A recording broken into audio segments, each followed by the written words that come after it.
Bismillahirrahmanirrahim. Alhamdulillah rabbil alamin wassalatu wassalamu ala asyrafil anbiya'i wal mursalin sayyidina Muhammadin wa ala alihi wa sahbihi ajma'in. Alhamdulillah, para jemaah dirahmati Allah Subhanahu wa taala. Pertama dan utama sekali kita memanjatkan kesyukuran kita kepada Allah dan kita berdoa mudah-mudahan Allah menjadikan pengajian ini sebab pengampunan bagi segala dosa dan dengannya Allah mengabulkan segala hajat dan menjadikan kita di antara hamba-hambanya yang bertakwa. Amin ya rabbal alamin. Maka kita meneruskan pengajian di dalam kitab Umdatus Salik karangan Al-Imam Ibn Naqib Al-Masri, yang mana kita sedang membicarakan tentang hukum ahkam yang bersangkut paut dengan amalan-amalan haji. Maka pengajian yang lepas kita telah membicarakan berkenaan dengan keadaan yang mana seseorang itu bermalam di Muzdalifah. Dan kita mengatakan bermalam di Muzdalifah merupakan kewajipan daripada kewajipan haji, walaupun ia bukan dikirakan sebagai rukun. Dan disunatkan kita mengutip batu-batu lontar untuk kita melakukan lontar bagi jamrah, yakni pada keesokan harinya. Ini yang akhir sekali kita membicarakan. Penulis mengatakan wa min ayyi makanin iltaqatal hasa jaza, pada tiap-tiap tempat yang mana seseorang itu mengutip al-hasa, iaitu batu, untuk melontar dibolehkan minal Muzdalifah wa ghairiha, sama ada daripada Muzdalifah ataupun selain daripada Muzdalifah. Tetapi disunatkan kita mengutip batu daripada bumi Muzdalifah, dan makruh kita mengambil batu daripada tempat-tempat yang ada najis. Di sini penulis menggunakan perkataan al-hush. Beliau mengatakan lakin yukrahu akhdhuha minal marma. Pertama sekali makruh kita mengambil batu itu daripada jamrah itu sendiri. Sebab biasanya di kawasan jamrah banyak batu-batu, tetapi ini makruh kita mengambilnya. Sebabnya adalah batu ini sudah digunakan untuk melontar. Maka lebih afdal kita tidak mengambilnya. Hukumnya adalah makruh. Begitu juga mengambil batu daripada tempat-tempat najis, dikenali sebagai al-hush, dan juga mengambil batu ini daripada bahagian-bahagian di dalam masjid. Ini di sana ini ada masjid ini yang besar ini di Mina. Walaupun zaman sekarang ini sudah tidak ada batu-batu di dalam masjid, tetapi mungkin di sekitaran masjid ini masih ada. Wa kullama yashra'u fi ramyi yaqta'u talbiyah. Jadi apabila kita melakukan lontar jamrah, di sini kita tidak melakukan talbiyah. Jadi sebelum itu kita melakukan talbiyah. Apabila kita sampai kepada jamrah dan kita melakukan lontaran, maka kita berhenti daripada talbiyah. Wala yulabbi ba'da dhalik. Maka selepas itu juga kita tidak melakukan talbiyah. Maka talbiyah yang ini bagi haji sampai kita melakukan lontar bagi jamrah. Sekarang insya-Allah pada hari ini kita akan masuk kepada kewajipan haji yang seterusnya, iaitu melontar jamrah, yang dikenali sebagai ar-ramyu. Maka beliau mengatakan wasuratu ramyi, misal bagi melakukan lontaran bagi jamrah. Misal bagi melakukan lontaran bagi jamrah, beliau mengatakan ayyaqifa bi batnil wadi ba'da irtifa'i syams bihaitsu takunu Arafah an yaminihi wa Makkah an yasarihi. Jadi seseorang itu dia berdiri pada batnul wadi. Batnul wadi yang dimaksudkan di sini dia adalah tempat yang di antara bukit-bukit yang terdapat di sana jamrah. Jadi kita kalau melakukan haji, kita akan mendapati ada 3 jamrah. Kita ada jamrah surah, jamrah al-wusta dengan jamratul aqabah. Jadi kita ada tiga jamrah. Jadi zaman sekarang apa yang dilakukan oleh kerajaan Saudi adalah mereka buat seperti rem. Jadi orang yang nak melakukan jamrah naik ke atas rem. Selepas itu sekarang mereka melakukan tingkat-tingkat. Ada tingkat 1, ada tingkat 2, ada tingkat 3, ada tingkat 4. Wallahualam, saya rasa mungkin daripada tingkat 4 ke ataupun tingkat 5. Jadi jemaah haji ini daripada kemah mereka di Mina, apabila mereka berjalan, maka mereka berpecah kepada beberapa tingkat. Kalau zaman dahulu, dia hanya ada 1 tingkat. Itu yang menyebabkan stampede. Sebab ramai sangat orang, lebih lagi pada waktu pagi akhir raya haji, orang semua nak mendapatkan waktu fadilah, melakukan lontaran pada waktu duha. Itu adalah masa ramai sangat manusia, dan disebabkan tidak ada trafik yang betul, maka banyak kematian yang telah berlaku ini pada tahun-tahun yang lepas. Jadi apa yang dilakukan sekarang ini adalah mereka membina semula yakni jamrah. Membina semula jamrah, yakni mereka mengadakan tingkat. Jadi bukan hanya satu tingkat tetapi beberapa tingkat. Maka alhamdulillah apabila dilakukan yakni sedemikian, maka keselamatan itu wujud dan kebiasaannya tidak berlaku yakni kematian yakni pada zaman sekarang. Jadi beliau mengatakan apabila seseorang itu telah sampai yakni ba'da irtifa'i syams, yakni apabila matahari telah naik, ini adalah waktu yang afdal. Apabila matahari telah naik, yakni pada waktu syuruk, pada waktu duha. Bihaitsu takunu Arafah an yamini Makkah an yasari. Jadi Arafah ini di sebelah kanannya, Makkah di sebelah kirinya. Jadi bila kita menghadap ini kepada jamrah, Arafah di sebelah kanan, Makkah ini di sebelah kiri. Bila kita menghadapnya, ini adalah yang sunnah. Kita menghadap ini batu jamrah. Tamam. Maka beliau mengatakan wa yastaqbilul jamrata, yakni menghadap kepada jamrah, wa yarmi hasatan bi yaminihi. Jadi beliau penulis ini dia menerangkan kepada kita bagaimana kita nak campak batu. Jadi kita campak hasatan. Satu batu, bukan ini kita campak ketujuh batu yang campak ini begini. Tetapi kita campak satu batu. Dan sebelum ini kita membicarakan kesunahan ini dalam besarnya batu adalah seperti kacang pul. Yakni ini dikenali ini sebagai baqillah. Ini jadi dia bukan batu yang besar dan bukan batu yang terlalu kecil dan seperti pasir, tetapi dia adalah batu yang sedang. Ini adalah lebih afdal. Walaupun ini tidak ada apa-apa kalau sekiranya seseorang itu tidak mendapatinya, maka dia mencampak ini batu yang lebih besar sedikit, tidak ada masalah. Tetapi perlu kita elakkan batu yang terlalu besar sebab ini akan membawa ini bahaya kepada orang yang di hadapan kita. Jadi biasanya apa yang berlaku, orang di depan ini bila dia betul-betul menghadap ini jamrah, daripada belakang orang campak ini batu terkena ini orang di depan dan menyebabkan ini kecederaan, dan ini biasa yang berlaku. Jadi kita elakkan daripada campak yang boleh terkena ini orang yang di hadapan kita.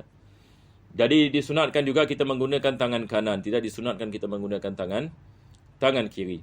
Jadi bagi tiap-tiap batu kita melakukan takbir, subhanallah, alhamdulillah, wala ilaha illallah, Allahu akbar. Kita mencampak satu. Dan bagaimana kita nak mencampaknya? Penulis mengatakan wa yarfa'u yadayhi hatta yura bayadu ibtaihi. Jadi maksudnya bila kita melakukan campak ini, kalau sekiranya baju kita ini besar, boleh dapat dilihat ini ketiak kita. Jadi maksudnya disunatkan kita mengangkat tangan kita. Tidak disunatkan kita campak begini. Tetapi kita campak yang ni dengan kita mengangkatkan tangan begini. Nampak tak? Yang ni, kalau sekiranya seseorang itu memakai baju besar, maka dapat yang dilihat bahagian yang ni ketiaknya. Ini adalah yang afdal cara yang ni untuk kita mencampak batu yang ni dalam jamrah. Maka beliau mengatakan wa yukabbir. Bagi tiap-tiap jamrah kita melakukan takbir. Ma'akulli hasatin. Wa yarfa'u yadayhi hatta yura bayadu ibtaihi. Wa yarmi ramyan la yanqudu naqdan. Jadi apa yang disunatkan adalah kita campak, bukan kita buang. Naqdan yang ini di sini maksudnya macam orang kira duit. Jadi dia ambil batu, dia pergi dekat jamrah, dia buat begini. Dia buat jatuh satu, jatuh dua, jatuh tiga. Ini bukan campak. Ini meletak ataupun kita mengatakan membuang. Tamam? Jadi disunatkan yang ini kita mencampak. Kita melakukan campak dan batu itu supaya masuk yang ni ke dalam ini kawasan yang ni jamrah.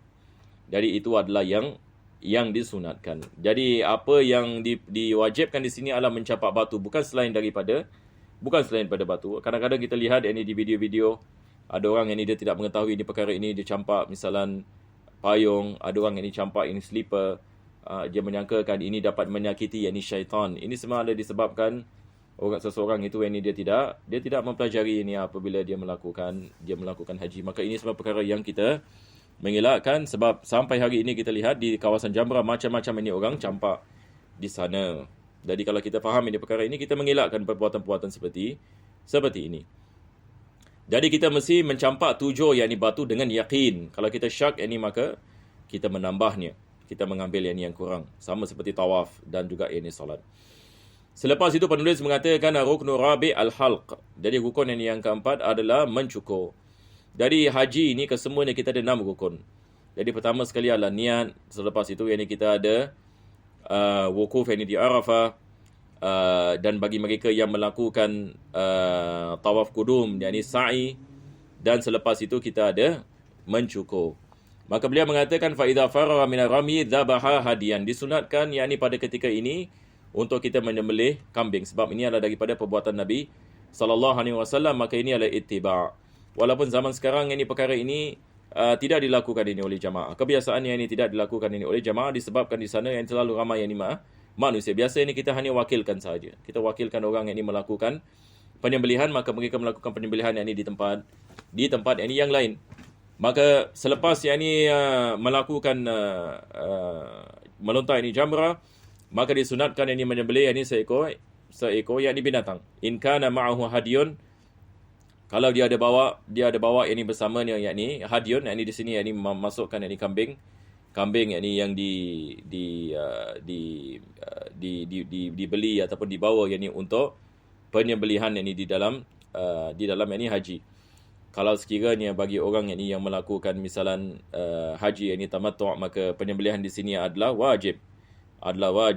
Begitu juga dengan orang yang melakukan haji qiran, penyembelihan adalah wajib. Tapi selain daripada itu, penyembelihan di sini adalah sunnah.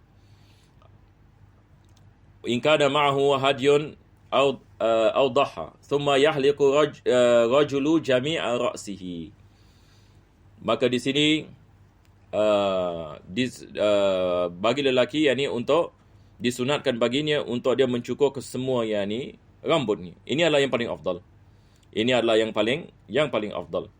Jadi apabila yakni setelah kita melontar jamrah, maka kita mencukur yakni rambut. Hadha huwal afdal. Ini penulis mengatakan walahu ay yaqtasira ala thalathi sya'arat, dan dia juga ini ada pilihan yakni untuk hanya memotong 3 helai rambut. Ini adalah dalam mazhab Imam Syafi'i yang paling minimum. Paling minimum yakni untuk dia mengamalkan rukun ini. Au taksiruha, ataupun yakni dia memotong yakni rambutnya, dia tidak mencukur. Jadi lelaki ada pilihan. Pertama sekali adalah mencukur. Kedua adalah dia hanya memotong 3 helai rambut. Yang ketiga adalah dia memotong yakni rambutnya.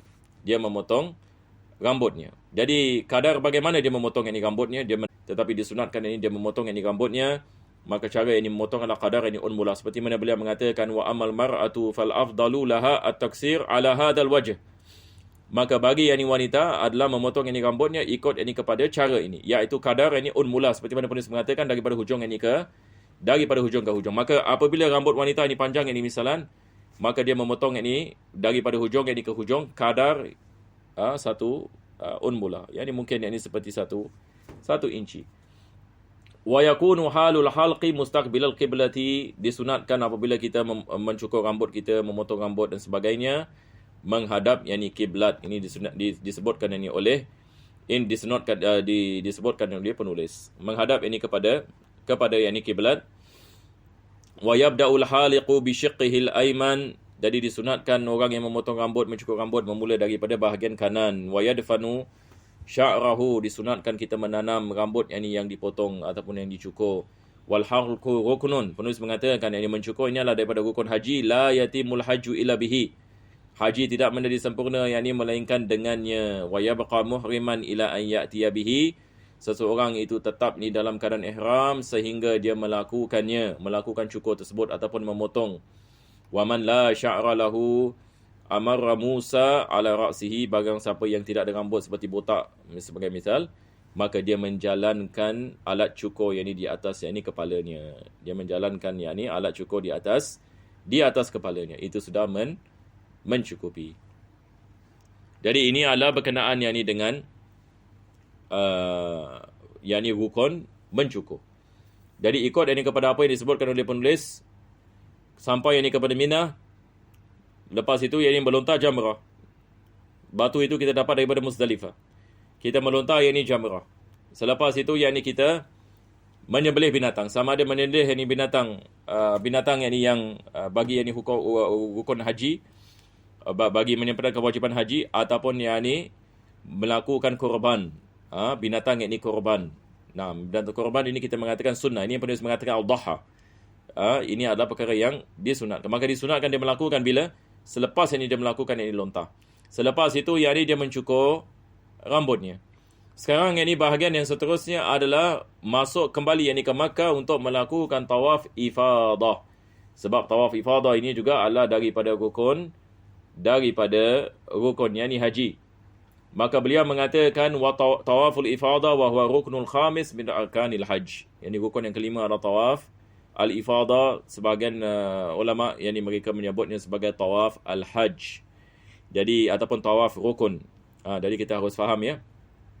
Bagi haji ni tawaf yang menjadi rukun yang ni dalam haji dia adalah tawaf yang ni ifadah. Manakala yang ni tawaf yang ni qudum kita mengatakan dia bukan daripada rukun haji. Begitu juga ini tawaf yang ni wada bukan daripada rukun haji. Maka tawaf yang menjadi rukun haji adalah tawaf yang dikenali sebagai al-ifadah. Ini yang perlu disebutkan oleh penulis. Beliau mengatakan summa ya'ti Makkah fi yaumihi. Maka selepas yang ni seseorang itu sudah melakukan lontar jamrah, dia sudah yang ni mencukur, maka dia kembali yang ni ke Makkah fayatufu tawaf al-ifadah. Maka dia melakukan tawaf al-ifadah wa huwa ruknun la yatimul hajju illa bihi. Tawaf ifadah ini adalah rukun, tidak sah hajinya melainkan dia mendatangkannya. Wa yabqa muhriman ila an ya'tiya bihi. Dia tetap berada dalam keadaan ihram selagi mana dia belum lagi melakukan tawaf ifadah. Sehingga dia melakukan tawaf ifadah, maka dia keluar daripada ihramnya. Wa sifatuhu kama taqaddam, yakni syarat-syarat bagi sahnya tawaf, rukun-rukun dalam tawaf semua yang ini telah dibicarakan seperti mana penulis mengatakan. Wajib kita memastikan kita dalam keadaan wudu, wajib kita melakukan ini 7 pusingan, wajib ini kita menutup aurat. Ini semua adalah daripada kewajipan tawaf. Summa yusalli raka'atain, inilah sunnatut tawaf.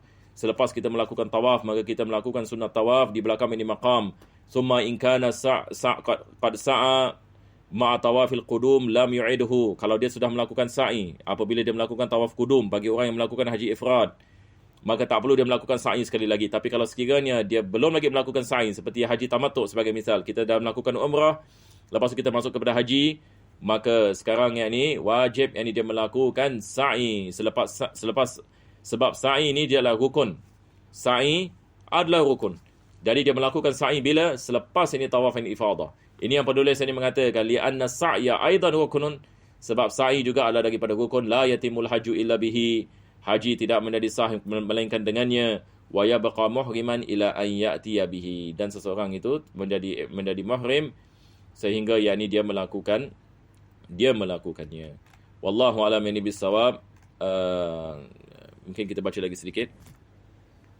Penulis ini mengatakan wa'lam annal ramya wal halqa wa tawaf al ifada afdalu taqdimu rami summa al halqi summa al tawaf. Jadi berkenaan dengan 3 perkara ini, penulis mengatakan melontar jamrah, mencukur, tawaf ifadah. Tertib adalah sunnah. Tidak diwajibkan. Maksudnya satu orang ini dia boleh cukur dahulu, lepas itu yang ini dia melontar, ataupun dia boleh tawaf yang ifadah dahulu, dan dia mencukur dan dia melontar. Yang ini dibolehkan.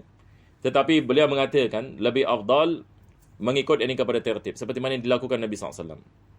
Yang pertama sekali adalah kita kedepankan lontar jamrah. Ini yang beliau mengatakan al-afdalu taqdimu rami, summa al-halq, selepas itu mencukur, summa tawaf, selepas itu kita melakukan tawaf ini ifadah. Falau ata biha ala ghairi hadha tertib faqaddama wa akhara jaza. Tapi kalau dia tidak ikut tertib ini dibolehkan. Sebab ada orang datang kepada Nabi SAW mengatakan, ya Rasulullah, saya telah mencukur rambut saya. Maka Nabi mengatakan, la haraj, tidak ada masalah. Ada orang yang datang mengatakan, ya Rasulullah, saya telah melakukan lontar jamrah sebelum ini mencukur. Nabi mengatakan tidak ada masalah. Ada orang mengatakan, saya telah melakukan tawaf ini ifadah sebelum ini saya melakukan lontar. Maka Nabi mengatakan, tidak ada apa-apa. Maka di sini ulama kita mengatakan tertib di sini tidak wajib. Tertib ini tidak wajib. Wa yadkhulu waktu salasa, dan masuknya waktu melakukan 3 amalan ini. Dia perkara yang sangat penting sekali kita nak kena faham ya. Waktu yang kita melakukan 3 perkara ini, iaitu lontar jamrah, mencukur, tawaf ifadah, waktunya bermula binisfil lail min lailatin nahar. Dia bermula daripada setengah malam, daripada malam hari raya haji. Jadi apabila berlalu yang ini separuh yang ini malam, separuh malam, bagaimana kita nak menentukan separuh malam? Kita ambil waktu fajar, kita tolak waktu maghrib, dan kita bagikan kepada 2 bahagian. Maka ini yang dimasukkan dengan setengah malam. Apabila waktu sudah sampai kepada setengah malam, sudah dibolehkan kita melakukan tawaf, sudah dibolehkan kita mencukur rambut, sudah dibolehkan kita melontar jamrah. Tetapi seperti mana penulis mengatakan, disunatkan tertib. Disunatkan tertib. Jadi ini bermula 3 perkara tadi. Wa yakhruju waqtu ramyil jamratil aqabah bi khuruji yaumin nahri, dan keluarnya waktu melakukan lontar bagi jamratul aqabah dengan habisnya waktu hari nahar, iaitu hari raya haji. Ini adalah melontar jamratul aqabah, yakni pada hari raya haji, hukumnya adalah wajib, diwajibkan. Walaupun ia bukan rukun, tetapi dia adalah wajib dilaksanakan pada hari itu sendiri, yakni hari raya an-nahr.